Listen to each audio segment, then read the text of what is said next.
I'm John Pellerito, and I'm going to talk about the diagnosis and treatment of pseudoaneurysms and arteriovenous fistulas. So for the next few minutes, I'm going to describe the findings associated with these two entities that usually occur after femoral artery injuries. We'll talk a little bit about thrombin injection for treatment of pseudoaneurysms and some of the complications that can arise. And I'm going to finish up by showing some challenging cases. So most of you know that iatrogenic femoral artery injuries occur up to about 2% after procedures, and the incidence is related to use of larger catheters, more complex procedures, and the use of anticoagulation. Early diagnosis is obviously important to avoid potential complications. And some of those complications include hematoma, pseudoaneurysm, AV fistula, arterial dissection, and arterial thrombosis. And these things can then in turn cause local pain. You can have an infection be related to the procedure. Obviously, you can have nerve or venous compression, distal ischemia, and if you have a large AV fistula, the patient may have congestive heart failure.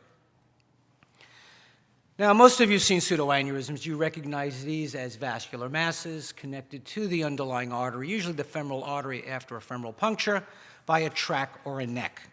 And again, this results from a hole in the wall from the procedure, which allows the escape of blood under pressure, which is then confined by the surrounding soft tissues and hematoma.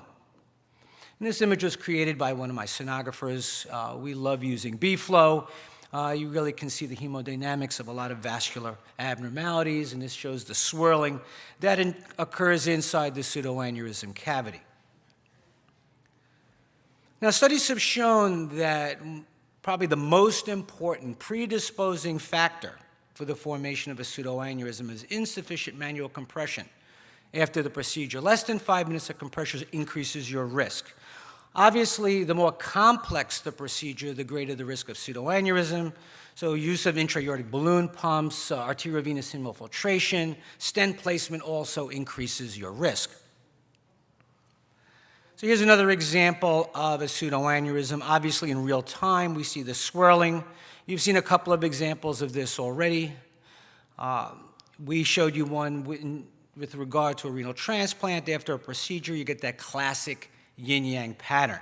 And again, you want to look for the tract or the neck that communicates between the underlying artery and the pseudoaneurysm cavity.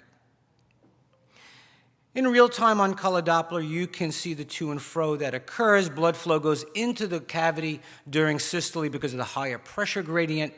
And then as the pressure reverses, you have reversal of flow back into the underlying artery. You can see that on color Doppler because the color changes from red to blue. And you can easily see it with pulse Doppler when you place the sample volume in the neck where those changes become very obvious. Forward flow, then reverse flow according to the cardiac cycle.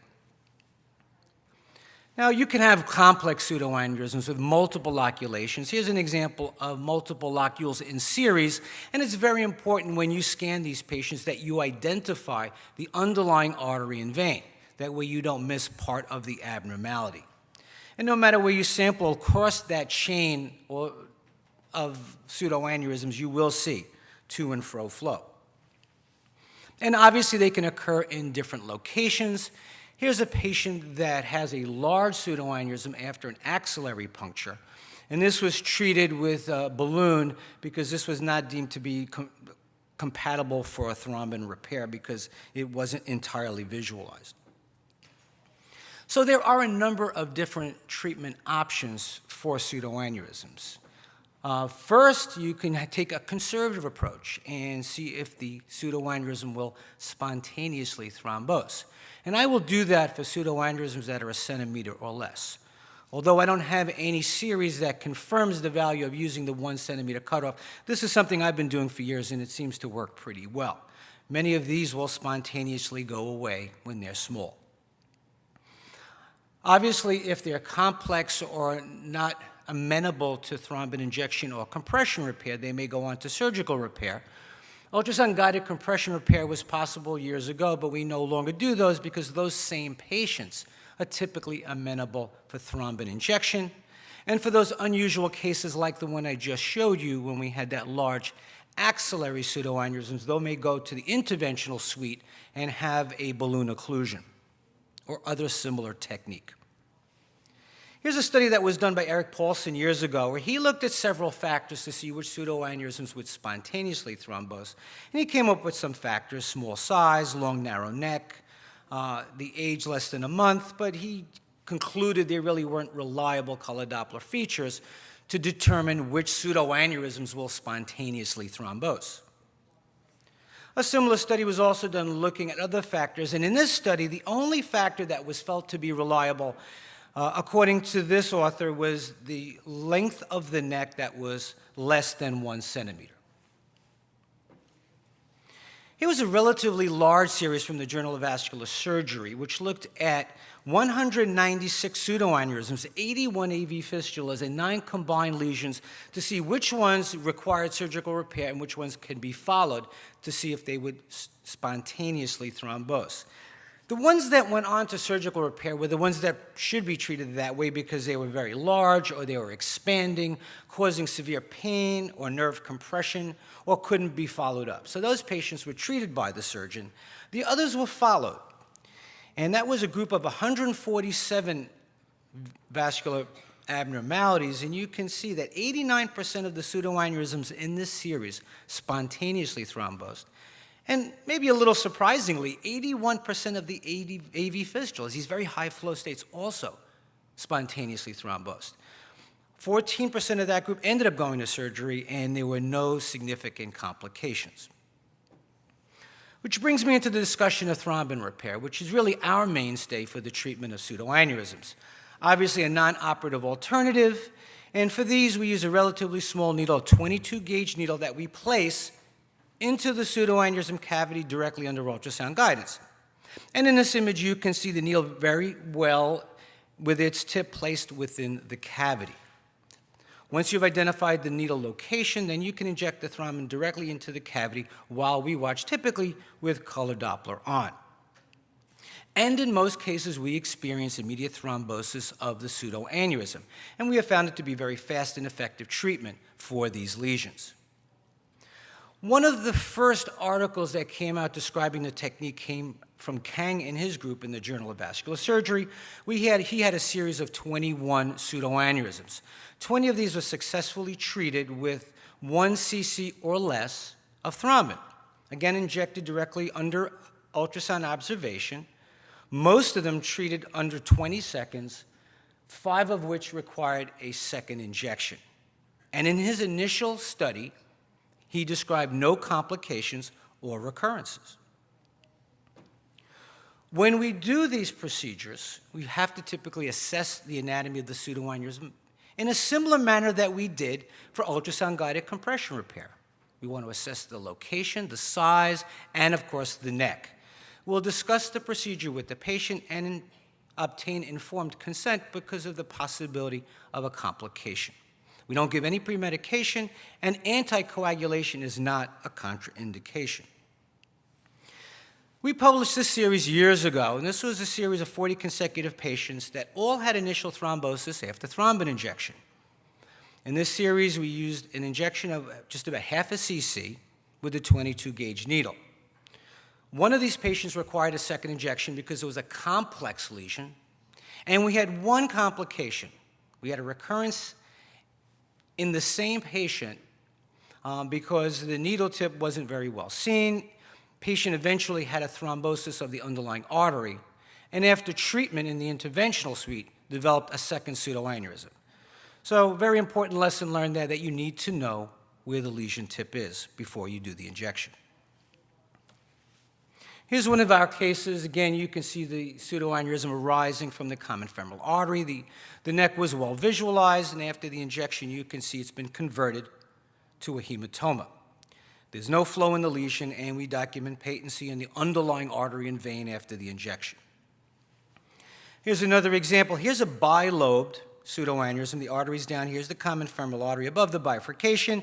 Here's one locule. Here's a second locule. And again, the objective here is to place the needle in the most proximal collection, because after the thrombosis of that lesion, then no flow will go into the more peripheral locule. So you can thrombose that pseudoaneurysm with a single injection. And here with the color turned off, you can see the tip of the needle. And here I'm just going to show you on these clips what it looks like. Here we have a pseudoaneurysm. The neck is over here. And here, with the color turned off, you can see we puncture the pseudoaneurysm cavity, and there's the tip of the needle. Okay, so I think it's very important to turn the color off so that you can see the needle tip very well. Then, once you've identified the needle, and you feel comfortable about its location away from the neck, then you can go ahead and turn the color back on. And what you can see here is the gush of thrombin with the color turned on and the immediate thrombosis of the cavity, after which you can withdraw the needle. And you can see how quickly that occurs, that in just a matter of seconds, in a single collection, you have immediate thrombosis of the cavity. Here's another example. It's about a 2.5 centimeter pseudoaneurysm. Here's the neck. And again, in real time, you can see the needle tip. Here's the injection. And just in a matter of seconds, it is completely thrombosed. Eric Paulson published another series years later where he compared his results between ultrasound-guided compression repairs and thrombin injections. And although he had many fewer thrombin injections in this series, I think the data makes sense in that you have a higher success rate, 96% compared to 74% with ultrasound-guided compression repair. These numbers are very similar to ours when we looked at our initial series. The time of treatment is 6 seconds compared to 42 minutes, but that doesn't take into account the time of preparation for the thrombin repair, including the reconstitution of the thrombin. And in this series, he describes no complications. There was a series that came out of Boston where they looked at 54 pseudoaneurysms that they treated with thrombin and found that for all the simple unilocular pseudoaneurysms, of which there were 45, they were all successfully treated with a single injection with no complications and felt there was no need for ultrasound follow-up. But in his group of complex multilocular pseudoaneurysms, 4 out of the 9 were failures because it required more than a single injection. And he concluded after reviewing these cases that, of course, he should be injecting the most proximal lobe, because if you can knock that out, then, of course, you can thrombose the entire collection. So that's, of course, really the optimal strategy when you have a complex pseudoaneurysm. These cases, he recommended ultrasound follow-up because he felt they were more complex. In my series, we always do follow-up, and I'll show you why in just a few moments. Now, here's a very large pseudoaneurysm. It's about a 9-centimeter bilobed pseudoaneurysm, and you can see flow in both cavities. And again, what I'm going to do here is I turn the color off, I place the needle tip, you can see the arrow in the more proximal lobe, and after injection, I've just completely thrombosed this very large pseudoaneurysm. Now, we've also treated pseudoaneurysms away from the groin, and this was one I have to say I was a little reticent to treat initially. This was a 28-year-old girl with lupus and had a radial artery pseudoaneurysm after an arterial puncture. And I have to say, I was a little concerned when they asked me to do a thrombin injection of this radial artery pseudoaneurysm. And I only offered to do it in the presence of the vascular surgeon who wanted the procedure. And I said, listen, if I have a problem, at least you're there to take the patient to surgery. And I'm happy to say it went pretty well. After the injection, you can see we had a complete thrombosis, and the radial artery was patent afterwards. But I would be careful in cases like this because the risk is probably higher, particularly when you don't have a very well-defined pseudoaneurysm neck.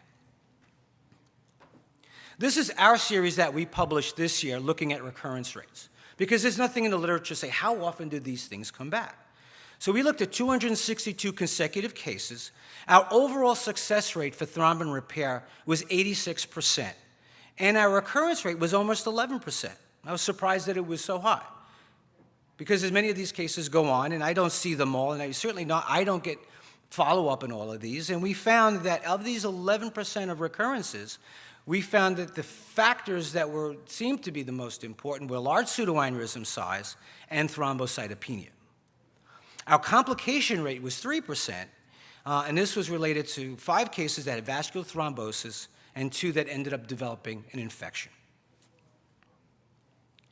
So here's one of those cases. Here's one of our recurrences. And here's a 62-year-old, status post-cardiac cath. And this was a complex femoral artery pseudoaneurysm. The artery's down here. Here's one locule. Here's a second and then a third. So you can see there's 3 together. And there's the to and fro flow. And we injected it in the most proximal lobe, right down by the neck. And we injected there. And you can see that, as is often the case, there's a little bit of a residual neck because we're not injecting into the neck. We try to avoid the neck. Because if you inject toward the neck, then you run the risk of getting the thrombin into the underlying artery and thrombosing the artery or causing distal embolization.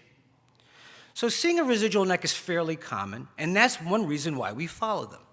And in follow-up, we saw that this neck grew a small new head, and it required treatment once again. And here's the follow-up. We retreated it, and it did not recur a second time.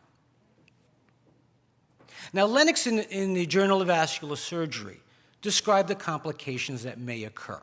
And we already talked about the potential for arterial occlusion when you inject toward the neck, or you may have embolization of thrombin material causing distal occlusion. And he felt that these major complications may be related to the dose, the rate, the size of the neck, and the location of the needle tip. And although it may be related to the dose or the rate, I think those are very minor factors. I think what you really need to be careful with is the size of the neck and making sure that you define a neck and the location of the needle tip, as we already discussed. Interestingly, he described a technique of compressing the neck during the injection, which kind of makes sense. It's a combined compression repair when you do the injection, so you can't get contrast in the neck if it's compressed. And I've tried it, but I found it to be uncomfortable for the patient, for myself, changed the anatomy a little bit, and probably completely unnecessary, as I've never had that complication. But I do avoid cases like this. Here was a case that was sent to me for a thrombin repair, and I said, where's the neck? If you can't define a neck, then the risk of causing a complication is going to be much higher. And I think this is really a rent or hole in the artery rather than a pseudoaneurysm with a neck. And yes, it is a pseudoaneurysm, but I don't think it's amenable to thrombin injection. I sent this one to surgery. Now I'm going to show you another case that we did treat, which I didn't treat it, but I have to say, because the neck is so small, and clearly a pseudoaneurysm, and there's a fair amount of peripheral thrombus. You could see the yin-yang flow in the center of the cavity, and a very short neck that arises from the common femoral artery. So what I'd like you to do is pay attention to this injection. You can see the needle tip very well. It's kind of pointing toward the area of the neck, but it's not in the neck. But watch what happens when it's injected. It goes directly into the artery. Okay, which is exactly the thing that we want to avoid. Okay, and for dramatic effect, I'll let you watch it again because you're not going to. Hopefully, you'll never see this again. This is the thing you want to avoid. Okay, the good news is that there was thrombosis of the pseudoaneurysm, and there were no complications. The patient was followed for a couple of days. There were no immediate symptoms. There were good distal pulses, and when we had the patient come back, the patient was fine. So I think he got away with one, but I think that's the kind of thing to have to be careful about. Okay, let's talk a few moments about arterio-venous fistula, which again is another complication of femoral artery puncture, just a little less common. We typically see them between the common or deep femoral artery and the common femoral vein. And again, as I mentioned before, if they're really large, then you run the potential for congestive heart failure or local or distal ischemia. And we all know about fistulas, right? These are communications directly between the artery and the vein, and you're going to see continuous forward flow across a pressure gradient from the artery to the vein. Very low impedance, high velocity flow is typically what we see. When the connections, the fistulas themselves are very small, very tight, we get very high velocity flow, and we get vibration of the surrounding tissues, right? We see a color buoy artifact on our colored display. And many times what we have to do is freeze the image in diastole to actually see the communication, because in systole there's all that color flash. So here's another example of a fistula between the femoral artery and vein, and as you would expect, when you sample the artery, you lose the high-resistant triphasic pattern at the site of the fistula. It's now a shunt pattern because it's going from the high-pressure artery to the vein, so it's a low-resistance pattern in the artery. And the venous side no longer having that nice phasic flow pattern, but is now pulsatile like the artery. So here's an example of a 58-year-old status post-cardiac cath that presented with right pelvic swelling.